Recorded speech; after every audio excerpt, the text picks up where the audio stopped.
Avrupa Parlamentosu, AP, Türkiye Raportörü Nacho Sanchez Amor, başkanlık sisteminin parlamento ile denge ve denetleme mekanizmalarını yok ettiğini, hükümeti dahi gölgelediğini belirtirken, muhalefet partilerinin birlikte hareket etmesini övdü. Amor, son dönemdeki izlenim, seçimlerde gerçek bir değişiklik anlamına gelebilecek muhalefeti temsil eden birçok yeni yüz ve ses olduğu yönünde. Görelim. Bence muhalefetin ülkeye birçok konuda ortak genel bir gündem sunmak için birleşmesi olumlu, dedi. AP Türkiye Raportörü Nacho Sanchez Amor, Haber ajansına verdiği röportajda başkanlık sistemini de eleştirdi ve muhalefetin Avrupa deneyimlerine daha yakın olan parlamenter sistemi önermesinin olumlu olduğunu söyledi.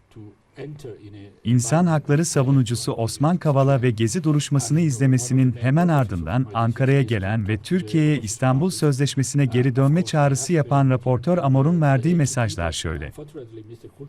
Ülke seçim öncesi döneme giriyor. Benim ziyaretimin temel amacı muhalefet partileriyle görüşmek. Elbette Adalet ve Kalkınma Partisi ile de görüşmek istedim ama ne yazık ki Numan Kurtulmuş Covid oldu. Ayrıca AYM Başkanı ve Barolar Birliği Başkanı'yla da görüşeceğim. Partilerin büyük bölümüyle Adalet ve Kalkınma Partisi dahil, muhalefet partileriyle, AB büyükelçileriyle bir değerlendirme yapacağım. Dışişleri Bakan Yardımcısı Faruk Kaymakçı ile de görüşeceğim. Çok yakından davayı takip etmeye çalışıyoruz.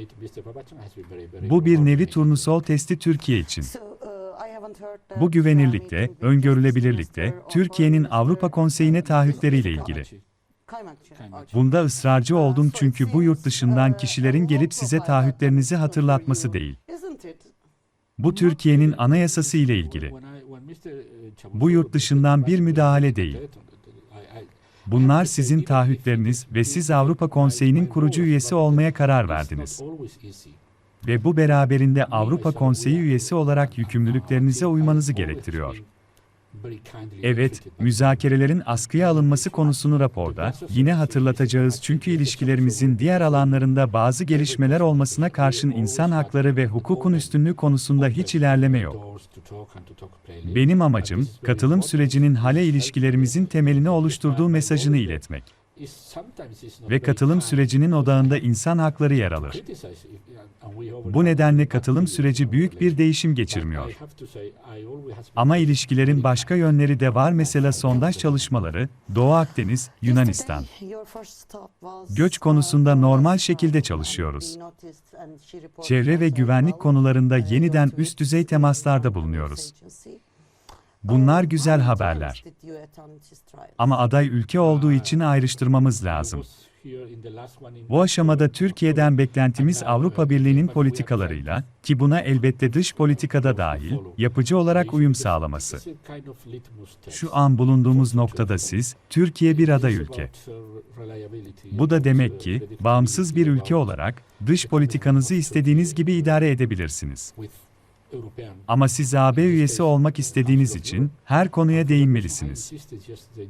Ve fark ettik ki mesela Yeşil Barış'ta, sağlıkta, Covid'de, çevre sorunlarında yakınlaşmalar var ama ilişkilerin diğer yönünde, insan hakları ve hukukun üstünlüğünde hiç ilerleme yok. Bu AP için temel mesele. Ve elbette taslak rapor bu durumu resmedecek. Avrupa'daki problemlerimizden biri de kamuoyunun bir kısmında Türkiye ile ilgili her şeyin Erdoğan ile ilgili görülmesi. Birçok kişi için Erdoğan dışında ülkede kimse yok. Türkiye'nin Cumhurbaşkanı dışında bir imajı yok. Bu da ülkenin imajını çok zedeleyici. Sivil toplumu çok canlı olan, dünyaya televizyon dizilerinden başka, ki benim ülkemde çok başarılı, birçok şey sunabilecek büyük bir ülkesiniz. Bizim bu düşünceyi yenmemiz gerekiyor. Bu sadece şu anki yönetimle ilgili değil, bu ülkeyle ilgili, bu birincisi. İkinci olarak, Avrupa'da artan bir aşırı sağcılık var ve bu da İslamofobik ve Türkofobik tutum demek, siz İslam ülkelerine daha yakın olduğunuz için. Ve bu çok zarar verici. Ve bir de aşırı sağ değil ama Avrupalı, muhafazakarlar var İslamofobi tutumu olan.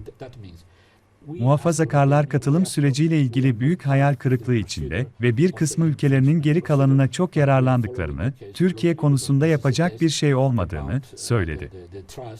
Türkiye bir daha asla bizim değerlerimize yaklaşmayacak.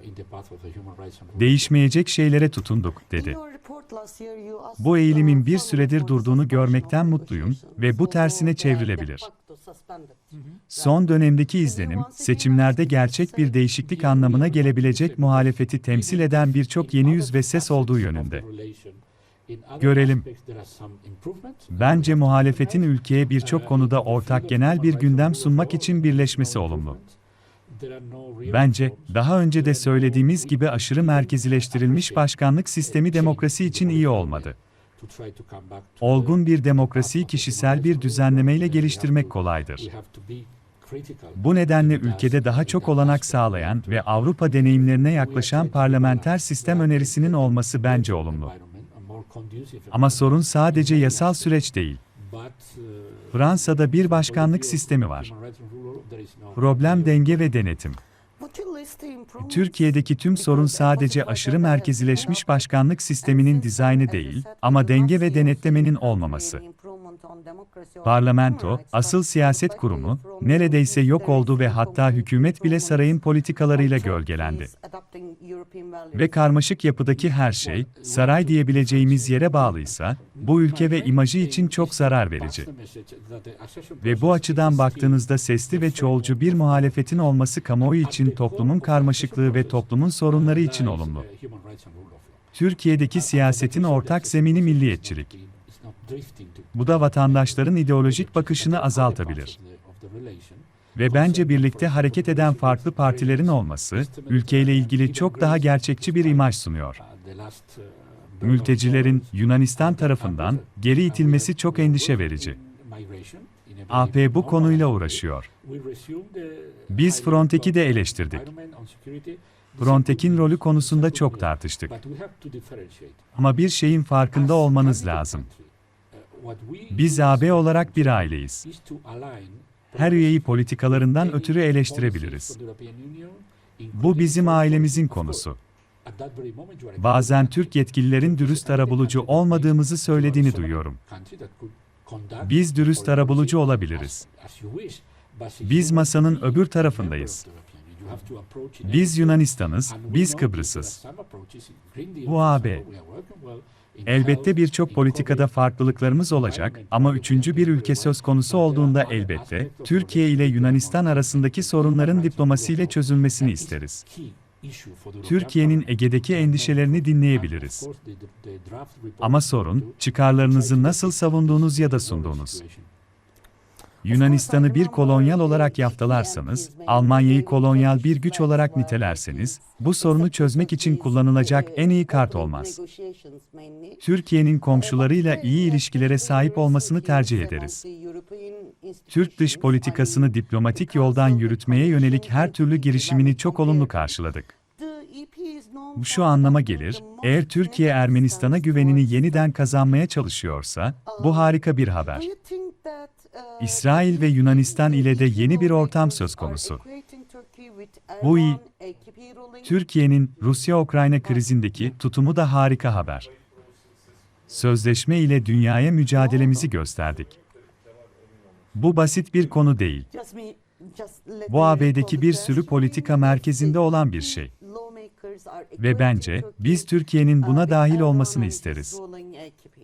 Bunun adı İstanbul Sözleşmesi. Türkiye'nin burada olmaması biraz garip. Bu nedenle, bir kez daha durumu tekrar değerlendirmeniz ve İstanbul Sözleşmesi'ne tekrar dahil olmanız için çağrıda bulunuyoruz. The president, and this is very damaging for the image of the country. Of course, you are a very big country, with a very lively civil society, with a lot of things to offer to the world beside the TV series that are very successful in my country, for example. And we have to overcome this idea. This is not about the current ruling. This is about the country. This is the first we have to do. Second, there is a rising position of the extreme right in Europe, and that means Islamophobic stance. Exactly. And Turkophobic stance, because you are the most closer Islam country, and this has been very damaging. And and there is other part with a different stance is the conservatives, not the extreme right with this Islamophobic stance. The conservatives, they were very upset with the accession process, and part of the conservatives, they told the rest of the we are done with Turkey, nothing to do with Turkey. Turkey is never going to show political will to approach to our values. We are done. Things change, and I'm happy to see that this trend has been stopped for a moment, and it could be reversed. And the majority of my colleagues in the chamber, we are in a position to appreciate really the improvements, and to be critical with the things that simply don't change. And then we are going to have, I think, a very balanced approach to the Turkish reality, with all its complexity. That means we are praising things, we are criticizing things, but this is good. But because the problem not far ago, a couple of years ago, was about saying we are done with Turkey, nothing to do with Turkey. Even in the words of very relevant colleagues pertaining to the EPP. But now things change, and this is good. And there is a new environment. This positive agenda that the council launched one year and a half before, and the only problem we have as a parliament is we are more keen to defend values and principles, and we understand that the council, that means the member states, have to deal with Turkey from the point of view geopolitics and real politics. It's okay, no problem, but for the parliament, the question of the values is very important. And we have to assess the relation with Turkey with many other facets, but also with the human rights and rule of law issues. How do you see the credentials of the Turkish opposition parties? Well, there is an impression of, only because there is a lot of new faces and voices representing the opposition, that could have mean a real change in the electorate. But this is, for the moment, this is has not been proven. Let's see. I think it's good that the opposition could join to offer the country a common general agenda on many things. I think, and we have said that way, that the hyper-centralized presidential system has been not good for the democracy. This is easy to develop a mature democracy in a system with a strong personal design. And for that reason, I think it's good for the country to have this offer of a parliamentary system that could be more conducive and more approach to some practices in Europe. But the question is not about the legal scope. France is a presidential system. The problem is the check and balances. And the question in Turkey has been not only the design of a hyper-centralized presidentialism, but the lack of check and balances. The parliament almost disappeared as a real political agent, and even the government has been shadowed by the policies of the palace.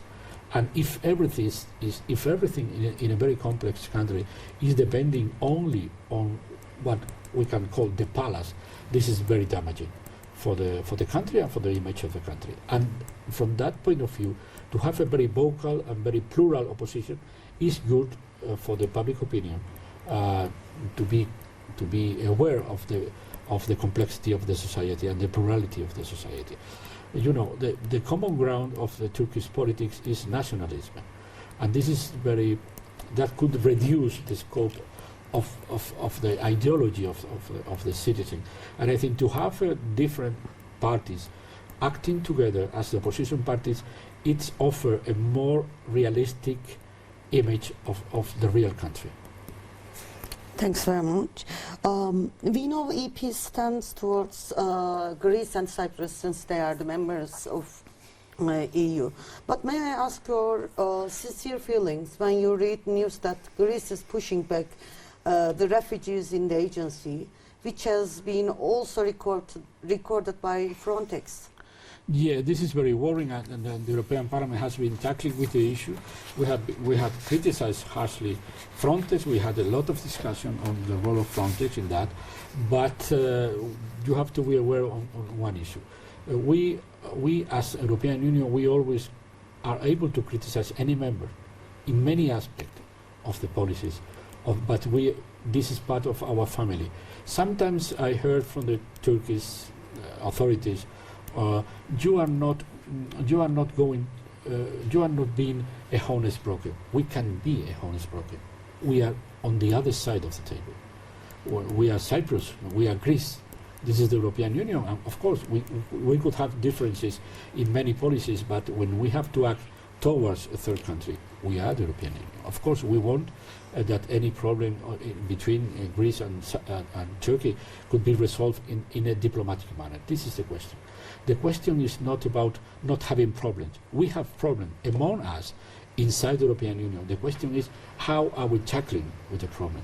And what we appreciate in the past years, it was Turkey what decided to act in de facto ways, not using diplomacy, not using the legal framework in the international relation, and trying to escape of this framework. And I think we could listen what are the concerns of Turkey on the Aegean, on the developments of the resources of the sea.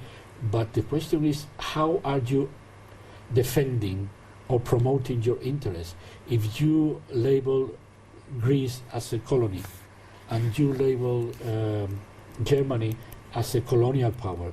Well, this is not the best card presentation to try to tackle this. So for that reason, whatever is your agenda, whatever is your intention, whatever are your interests, the question is, how are you going to defend in a diplomatic table with legal means or using de facto means?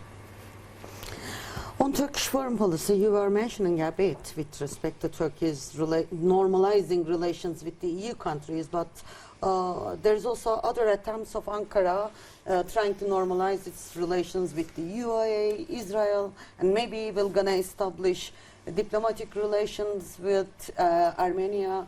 And there is also, if it is actualized or not is another question, but Egypt. Do you think those might have an impact on its relations with the EU as well? Yes, absolutely. We do prefer that Turkey has the best relation with the neighbors. I remember Mr. Davutoglu's idea of zero problems with the neighbors, and after the zero problem of the neighbors period was problem with any neighbor. I'm not blaming Turkey on what happened in Syria, for example. But yes, we receive very well any attempt to try to conduct the Turkish foreign policy by a diplomatic way. That means if Turkey is able to regain some trust with Armenia, this is excellent news. If there is a new environment with Israel, with Greece, this is good. And for that reason, we always say sometimes it's not about your interest that you are entitled to defend. The question is, how are you addressing the problems before your public opinion and before the partners and the neighbors? Can we add Turkey's latest stance on Ukraine crisis, Ukraine-Russian crisis among those? Well, this is excellent news. I received yesterday night the official statement on the attitude of Turkey, and today, if I'm well informed, Mr. Erdogan came out saying the same. This is good because this reinforces the solidarity among the NATO members, and this is good. And this is good to have Turkey defending the framework of the international law, because what happened between Russia and Ukraine is a blatant violation of the international law. And it is good to have Turkey being an enormous important country in that part of the world, defending the international law and defending the stance of the rest of the members of NATO. And do you expect EU to present a unity on imposing sanctions towards Russia? Well, this is our compromise. This is our compromise. Let's see. Of course, we are starting to worry about, is this an invasion? No, because, of course, it's a blatant violation of international law. and that is the de facto condition to advance with sanctions, because we warn clearly Russia about the consequences of that kind of military policy. And we do expect to have Turkey on board, of course. I know that Turkey is reluctant historically to the idea of sanctions, but even not being part of this, to show political solidarity with the colleagues of the NATO and solidarity with Ukraine. But Mr. Erdogan visited Ukraine recently, and he had the opportunity to assess what is the tense situation in the country, the fear of the people to try to escape again to the situation of war after these horrible years for the country. And I think Turkey has a role to play. And I think it's good that Turkey has offered as a broker. This is good, because that means Turkey is back in the common agenda of the international arena, playing a role as a very powerful country in this part of the world. This is very well received. And my last question is about women mainly. Since Turkey has withdrawn from Istanbul Convention, do you think there is a rise on femicides? And would you like to make a call to Ankara on preventing all these femicides, violence against women?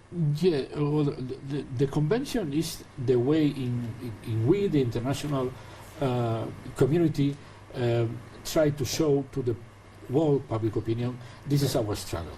This is not a minor thing in the agenda. This is in the center of the agenda of many, many policies in the European Union. And I think we would like to have Turkey on board. And this was the Istanbul Convention. And not having Turkey in the Istanbul Convention, it's a little bit bizarre. And for that reason, we ask again, we did, and we ask again to try to reassess the situation and to come back on board of the Istanbul Convention. Not because outside of the convention you could drive some good policies, but because being part of the convention is reinforced commitment to these policies. And we had the problems in Turkey, in Spain, in other religious countries with a very conservative stance historically, and we have to overcome probably more difficulties or more reluctances from the psychological or historical point of view than other societies. But we have to do, and we have to act decisively. And for me, to be part of the Istanbul Convention is a way to show you are committed with this struggle, not only to the international arena, but to your women, to your citizens. Thanks very much. My pleasure. It has been a pleasure. I was short, wasn't I? As promised, let's have coffee or tea right now.